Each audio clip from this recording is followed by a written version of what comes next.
Nous sommes ici à côté de l'un des avions les plus emblématiques de l'histoire militaire, l'un des avions les plus emblématiques de l'aviation de combat, de l'aviation de chasse du XXe siècle. Celui-ci est le célèbre triplan Fokker ou Fokker-Dreidecker. Dreidecker en allemand signifie trois ailes, donc triplan Fokker ou Fokker DR1, tout simplement Fokker DR1. Beaucoup de gens ont déjà deviné, beaucoup de gens savent déjà de quel avion il s'agit. C'est l'avion, le célèbre avion, la monture la plus célèbre de Manfred von Richthofen, le Baron Rouge. Donc, le Baron Rouge a piloté cet avion ici pendant sa dernière phase de combat, pendant la Première Guerre mondiale. Lui qui détient le record de victoires aériennes pendant la Première Guerre mondiale, entre 1914 et 1918, Manfred von Richthofen a atteint le chiffre de 80 victoires. Au cours de ces années, il a piloté plusieurs avions, y compris des avions comme celui-là, le Fokker D3, dont nous avons aussi une réplique ici. Et pendant les derniers mois de combat de Richthofen, lorsqu'il avait déjà été promu, Richthofen est devenu le premier pilote allemand à commander une escadrille de chasse.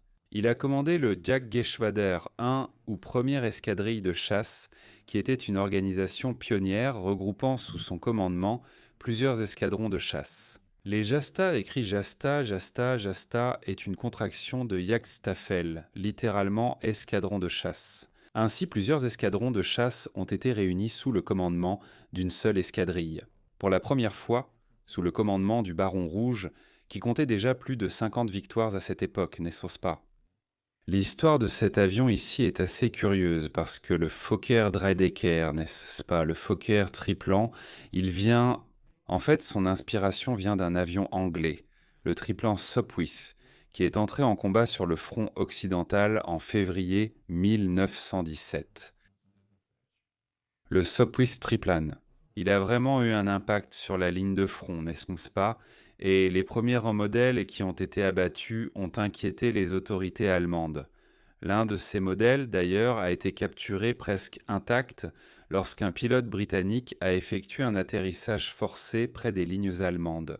Et alors, la Jasta 11 a capturé ce Sopwith Triplan et l'a emmené dans son cantonnement, n'est-ce pas?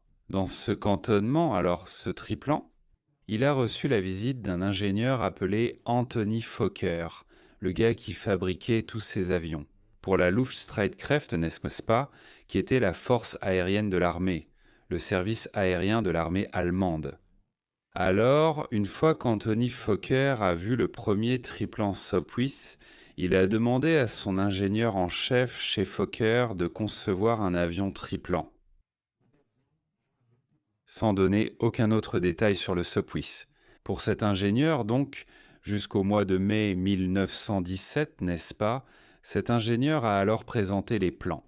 Et le premier prototype, qui a été appelé, si ma mémoire est bonne, V4, n'est-ce pas, le premier prototype, qui d'ailleurs était plus court, avait des ailes plus courtes, 3 ailes séparées, n'est-ce pas, mais elles étaient un plus courtes et il était assez instable, n'est-ce pas? De sorte qu'Anthony Fokker a commandé une révision complète du projet. Ce qui a donné ce style que vous voyez ici avec des ailes un peu plus allongées, n'est-ce pas, y compris avec ces structures, n'est-ce pas, ces longerons, toute cette structure de soutien de l'aile a été beaucoup plus renforcée, doublée ici, et les commandes sont devenues beaucoup plus souples. Avec l'agrandissement du gouvernail là, n'est-ce pas, de la dérive de l'avion et aussi de la profondeur, les commandes de l'appareil sont devenues beaucoup plus précises. Pourquoi 3 ailes, n'est-ce pas? Pourquoi 3 ensembles d'ailes séparées? À cette époque, les avions étaient des machines propulsées par des moteurs encore peu puissants, comparés à ce que nous avons vu des décennies plus tard, n'est-ce pas? Donc, ces moteurs combinés à cette structure, qui étaient des moteurs radio, n'est-ce pas, nous allons voir le moteur radial, ces moteurs radio, combinés à cette structure, n'est-ce pas, très plate ici à l'avant, ronde et plate, provoquaient une traînée très importante. Un train d'atterrissage fixe génère aussi une traînée importante. Donc, une vitesse maximale faible, si tous les avions ont une vitesse maximale faible, la maniabilité devient un facteur qui peut être déterminant pour le succès du combat. Et imagine ce que trois ailes différentes, avec trois ensembles de portance, peuvent apporter à un avion comme celui-ci. Elles vont lui donner une maniabilité bien supérieure, un rayon de virage beaucoup plus petit par rapport aux avions ennemis, n'est-ce pas?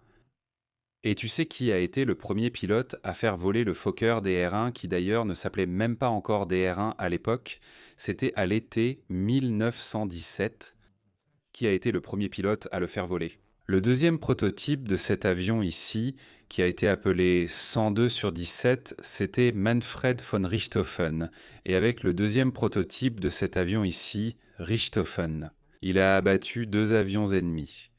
Je ne me souviens plus maintenant s'il s'agissait d'avions anglais ou français, mais deux avions ennemis ont été abattus. Avec le deuxième prototype du Fokker DR-1, le troisième prototype a également été piloté par Werner Voss, un autre grand AS, qui a également connu du succès avec cet avion.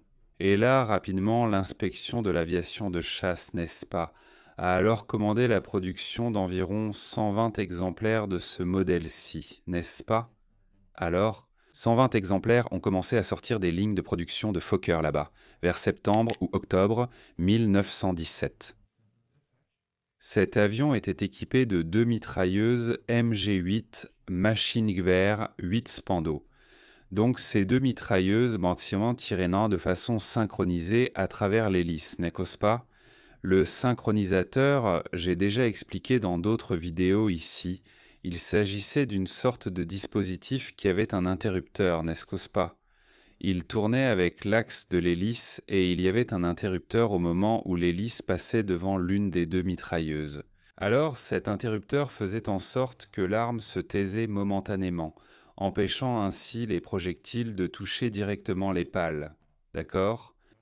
Une grande critique concernant cet avion était le fait que les culasses des armes étaient très proches du visage du pilote. Et lors d'accidents, n'est-ce pas, où l'avion percutait le sol directement avec le nez, pour une raison ou une autre, après l'atterrissage, l'avion pouvait basculer vers l'avant. Les armes pouvaient alors revenir et frapper directement le pilote au visage, provoquant certains accidents. La mortelle même, c'était d'ailleurs l'une des grandes critiques de cet avion ici. Le premier lot, en plus, avait des ailes assez fragiles, deux pilotes sont morts. D'ailleurs, je crois que Werner Voss lui-même est mort aux commandes de l'un de ses DR-1 à cause de défaillance des ailes des triplans. N'est-ce pas? J'ai dit biplans plusieurs fois ici, mais ce sont des triplans. Donc je crois que Werner Voss d'ailleurs est mort. L'accident concernait l'aile supérieure, n'est-ce pas? Qui d'ailleurs supportait une charge supérieure aux deux autres. La charge de l'aile supérieure était plus élevée que celle des deux autres.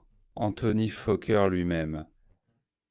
Il a admis que c'était une erreur de qualité. C'était une erreur, un problème de contrôle de qualité de l'usine. Et lui-même de sa propre poche, n'est-ce pas, à partir de ses propres dépenses, avec son propre argent. Il a entièrement réorganisé la ligne de production pour augmenter la qualité des exemplaires qui étaient prolivrés, n'est-ce pas, enfin, pour la première ligne, et puis une dernière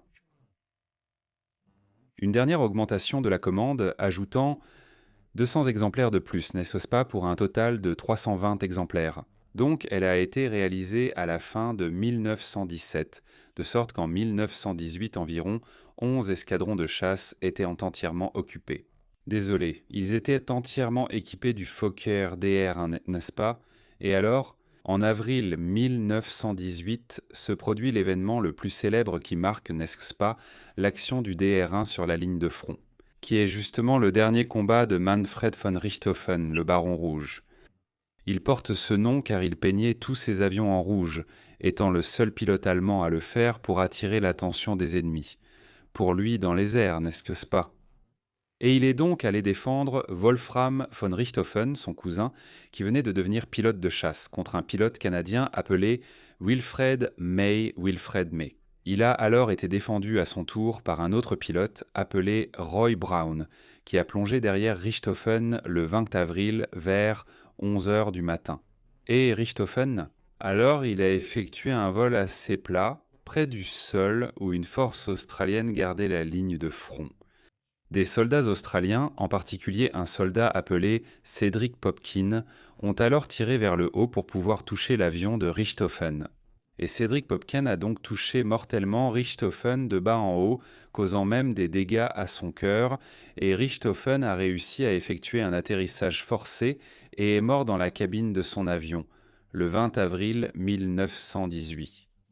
Le Fokker DR-1 a été supplanté par un autre avion de chasse, le Fokker D-7, dans les derniers mois du conflit, précisément à l'été 1918. Et, au final, le nombre de production de cet avion-ci n'a atteint que 320 exemplaires. Il n'en a survécu à la Première Guerre mondiale que 2 exemplaires, conservés dans des musées allemands, et ces 2 exemplaires, curieusement, ont été détruits pendant la Seconde Guerre mondiale. Par conséquent, tous les Fokker DR-1 que nous avons aujourd'hui sont des répliques. Comme celle-ci, ce sont des répliques, y compris des répliques qui volent. De nombreux clubs d'aviation de la Première Guerre mondiale font aujourd'hui voler des DR-1.